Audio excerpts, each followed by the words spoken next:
Dreams were Rocky's worst enemy.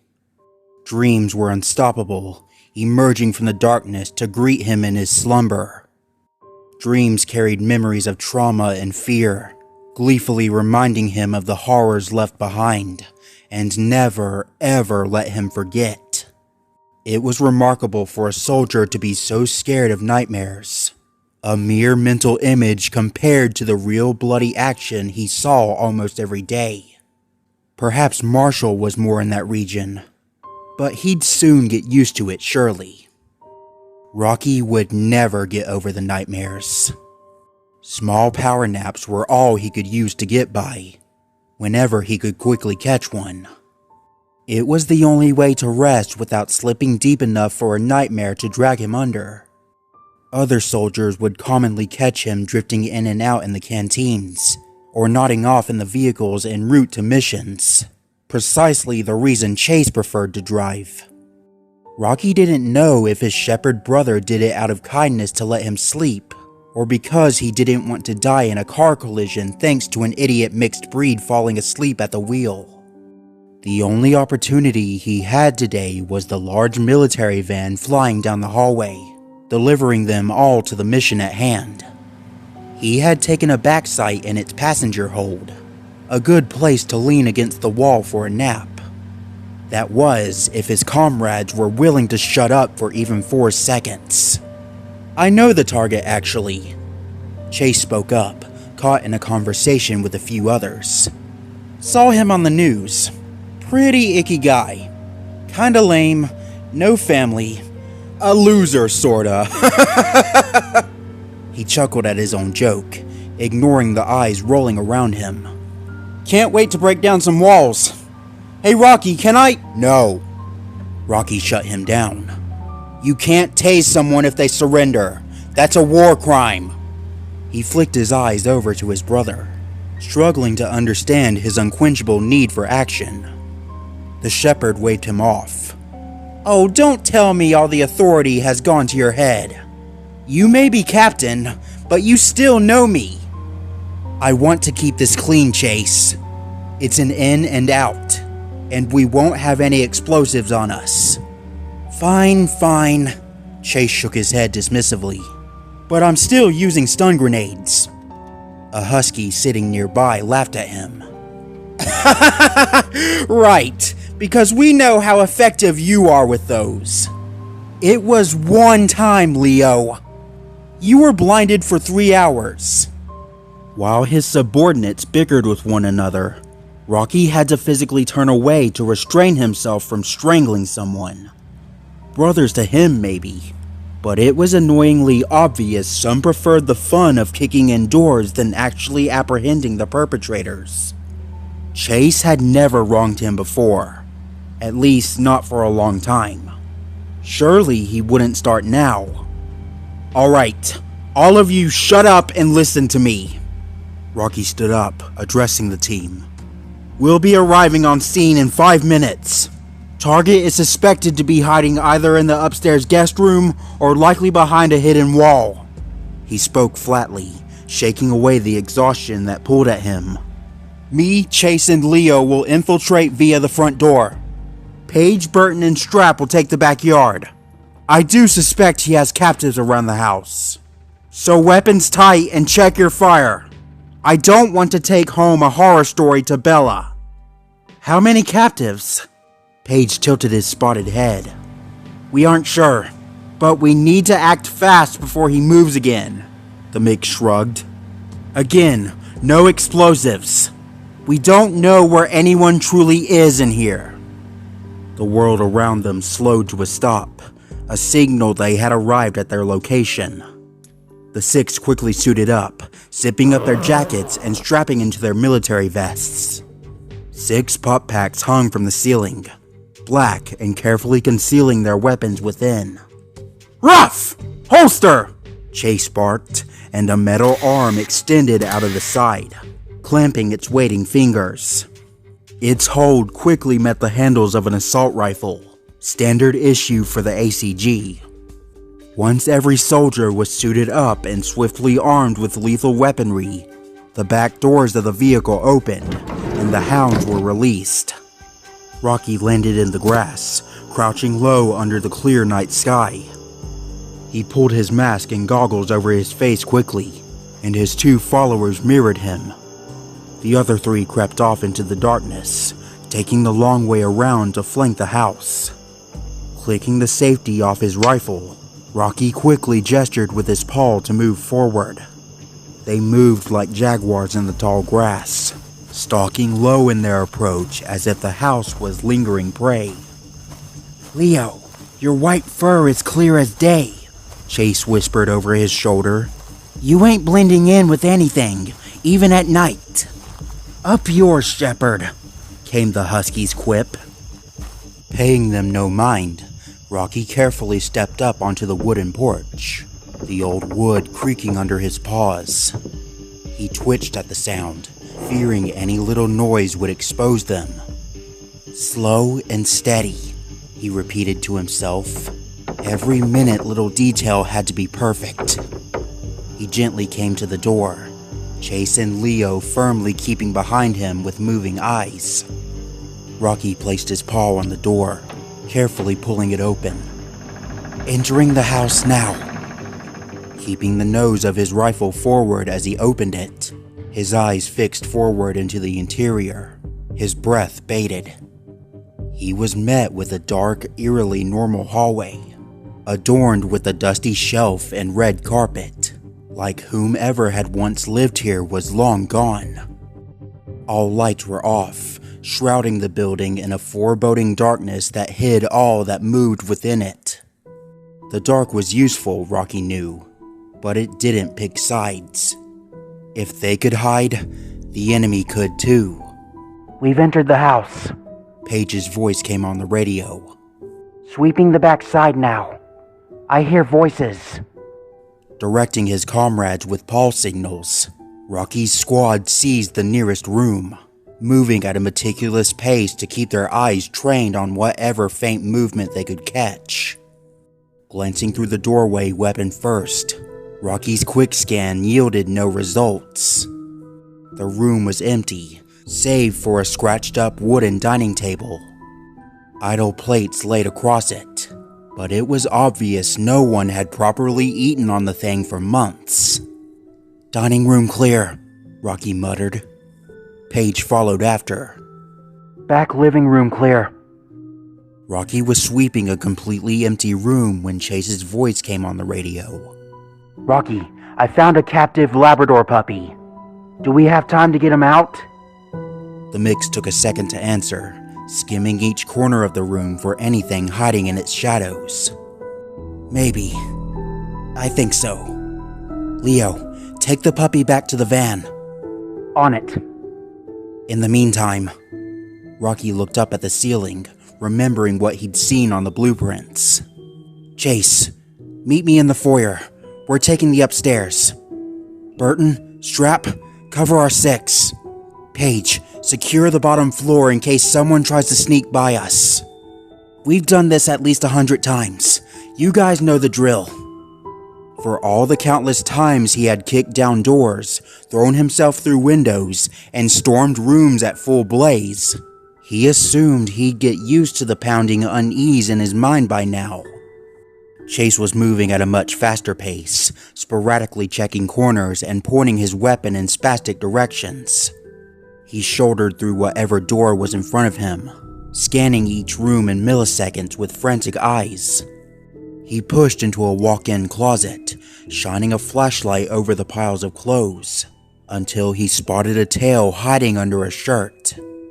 "Rocky, found another captive," he muttered into his radio.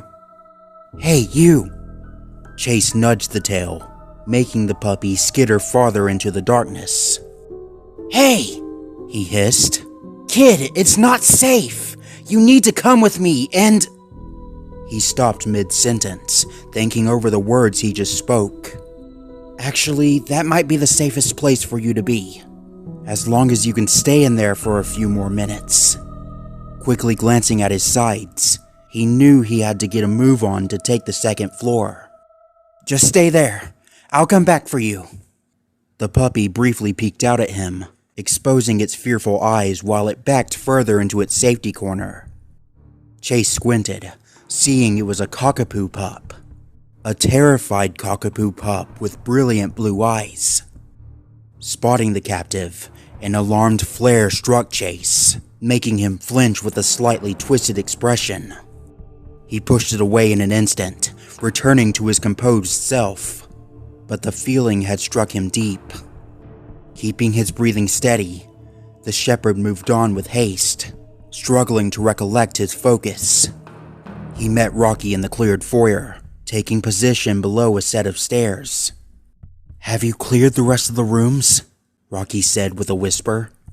"One captive," Chase nodded.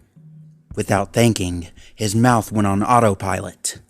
Looked almost exactly like Sky. That name hit Rocky like a truck, the mix freezing up and flashing Chase an alarmed expression. "Chase, for the love of God, not right now!" he said desperately, fear spreading under his mask. "We'll talk when the mission's over. Just please focus." "I am focused," the shepherd argued quietly. "I've already forgotten about her."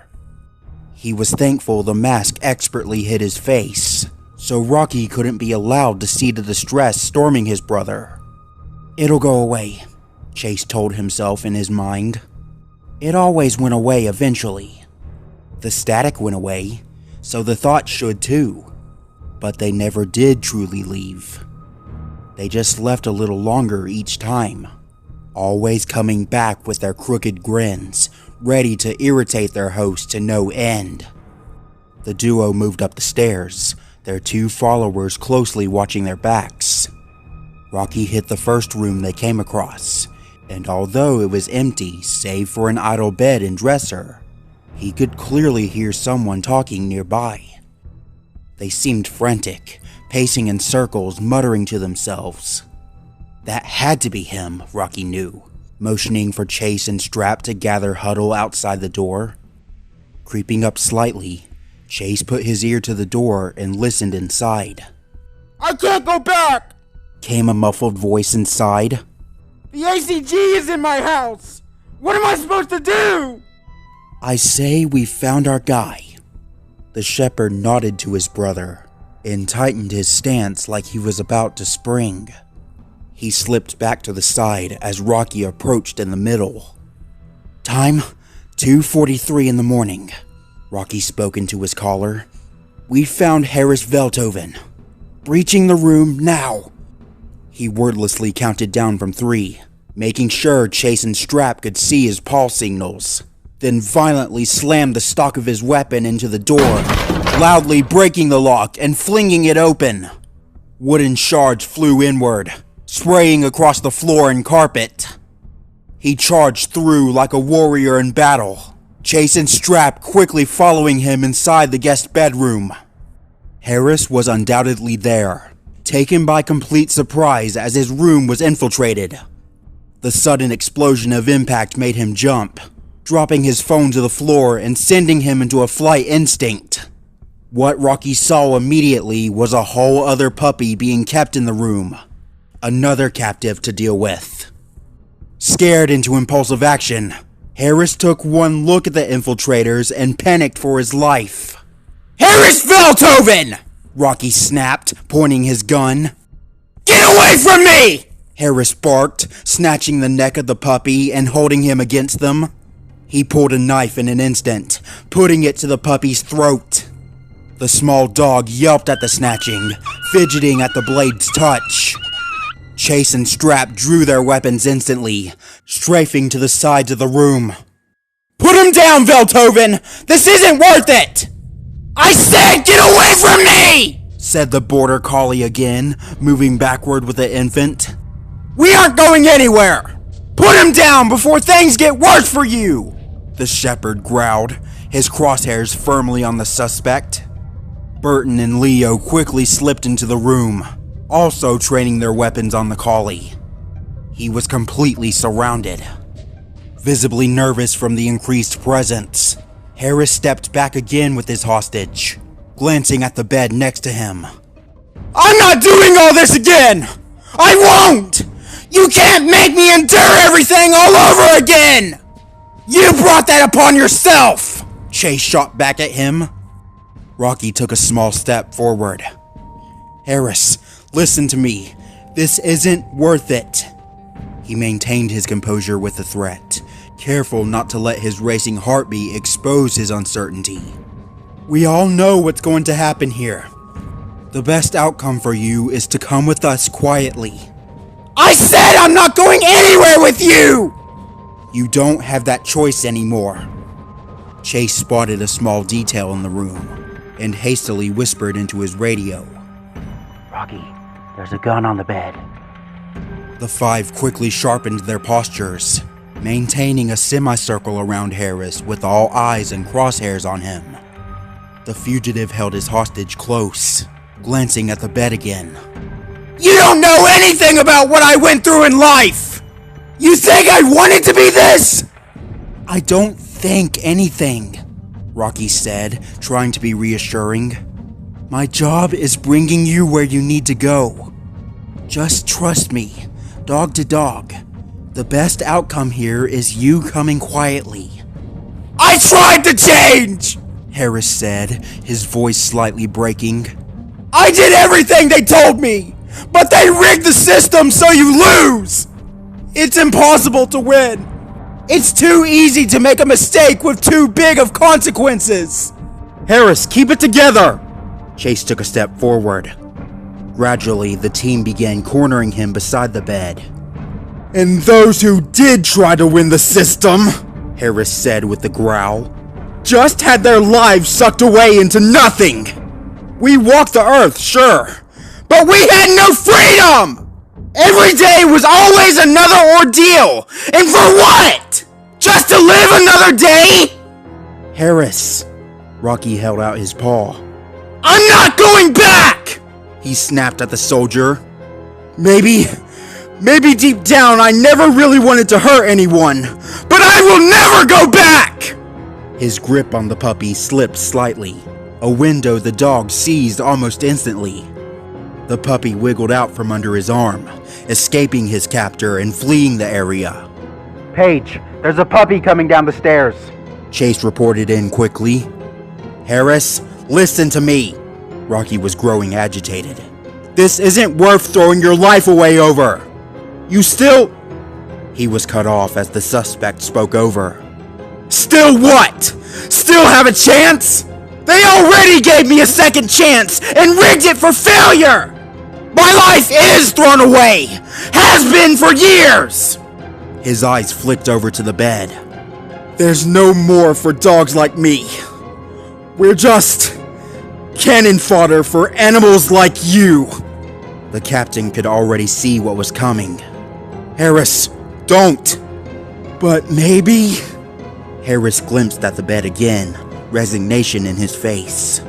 Maybe that's how it was always supposed to be. Maybe we were never supposed to get this far in the first place. If you told me that, I'd believe you.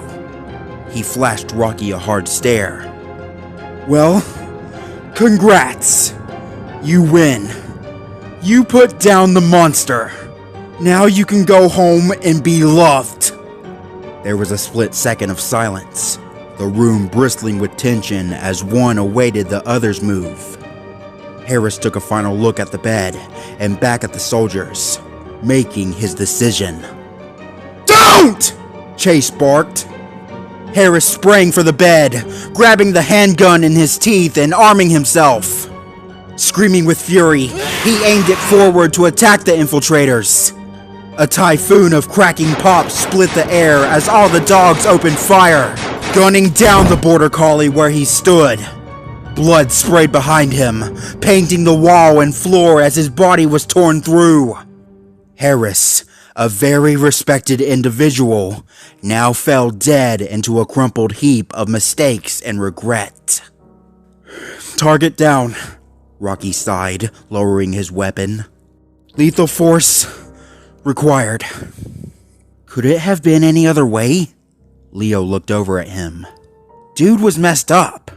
I don't think he was crazy about going back to prison. I wanted to give him a chance. He already had his chance, though. The husky approached Harris's body to document the execution. 2 of them, I think. You mess up a 3rd time, that's it for you. The mixed breed lowered his head slightly, sighing to himself. Chase came to his side, placing a paw on his shoulder. Hey, at least you tried, the shepherd said. You can say that much. We did what had to be done. Rocky shook his head. Alright, everyone gather the captives and recover any evidence you can about his activities. Case is closed. While the dogs worked in securing a second transport for the recovered puppies, Rocky followed Chase outside in the night. Everyone else was occupied at the moment, either sweeping clean the house or working on mission reports. It was an ideal time to get answers from a comrade, and he switched his radio off promptly. Chase seemed to realize what was coming, and turned his off as well. Can I talk to you? Rocky asked, approaching Chase while he stood by their military vehicle. The shepherd pulled his mask off, giving the mix a narrowed look. Look, I didn't knock down any walls this time, and I only opened fire when the suspect had a weapon. No, it has nothing to do with that. You did fine. The captain waved off, also removing his headgear. I just can't help but notice that you mentioned Sky again. Chase widened his eyes, staring at Rocky in disbelief. This again? You're still having those memories, aren't you? Well, maybe, Chase said defensively. But can you blame me? She was our family, and so was Zuma and Rubble. Of course I think about them from time to time. Wouldn't you? Of course I do. But Zuma tried to kill you, remember? The shepherd frowned, grimacing slightly at memories of old. Family is family, Rox. Look, I'm not saying you can't think about the old life we had, Rocky continued. But every time you think about these things, you suddenly become upset and disjointed. He leaned in with a lowered voice, making sure no one else could hear them. Just saying, maybe Marshall could prescribe you something to help with that. You trying to put me on meds?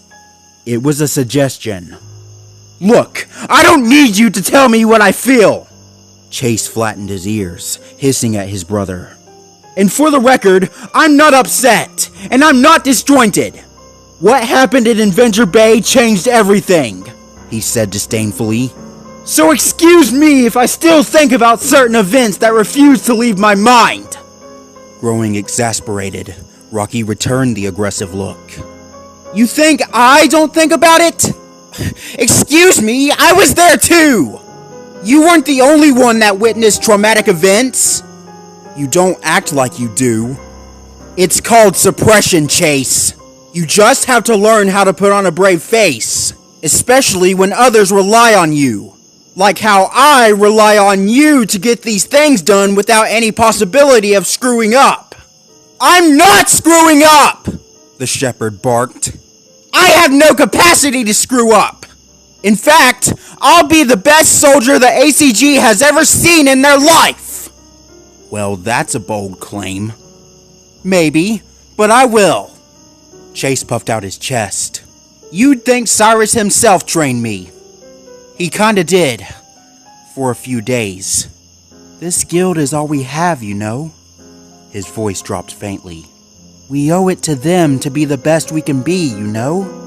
Hell, they even promoted you. You're literally in Cyrus's position right now. Unable to retort, Rocky could only sigh and nod his head.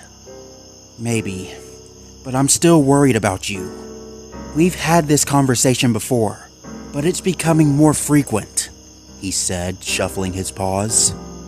Can you just promise me that you'll see Marshall when we get home? For what? I don't know, a health check? You worry me sometimes.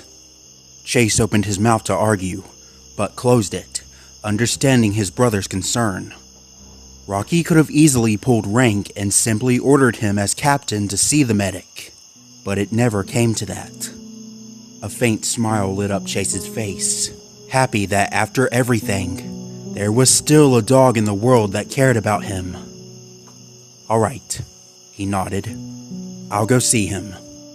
The two finalized their conversation and turned back to see their fellow teammates approaching with their findings. Another successful mission. Rocky had personally lost count.